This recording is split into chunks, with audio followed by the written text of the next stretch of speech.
Hi God's Girls, my name is Alicia Broaddus, and today we are talking about the lack of reading within the population, specifically towards the millennial generation. So some statements that have been made towards the millennial generation as far as reading goes is that millennials simply do not like to read. Their reading scores are low because of this lack of reading. There is no hope for their reading scores to improve because of their lack of reading, and reading is just simply dead for the millennial generation.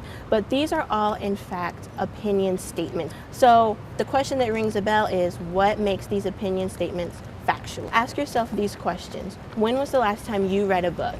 And did you enjoy it? Why or why not? Do you read for your leisure time, or is it strictly for school or for work?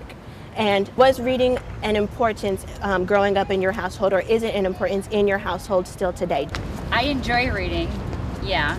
I enjoy listening to books. I really enjoy reading.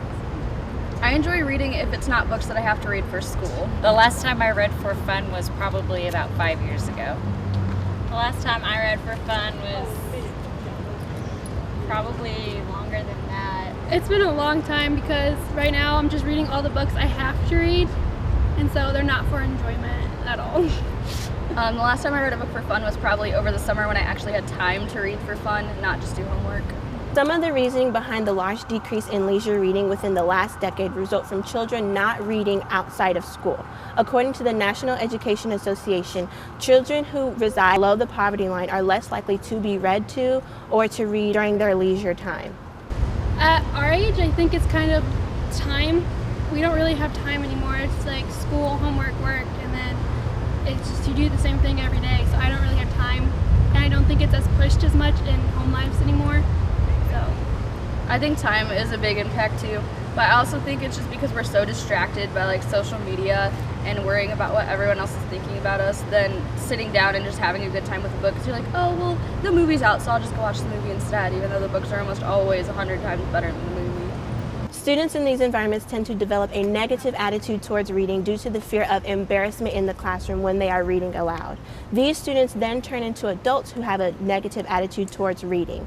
And if the problem is never resolved or approached appropriately, those adults then put that attitude onto their children, and their children do not like the reading either. So then the cycle is repeated.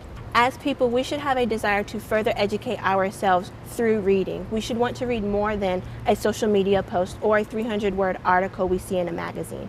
We should aspire to read more on our history, politics, self-improvement, and even our faith, to have more lively conversations with our neighbors, coworkers, family, and friends.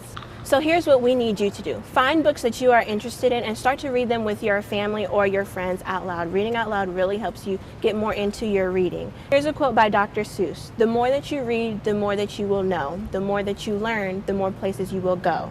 Could have been born in 45, but the truth is I got here right on time. And I thank God for every day in my life. It suits me just right. It suits me just right. And lovely 1991, that's the year that I come from, and I wouldn't want to trade it for another time. I love this life. And that's all for today. Keep growing, God's girls.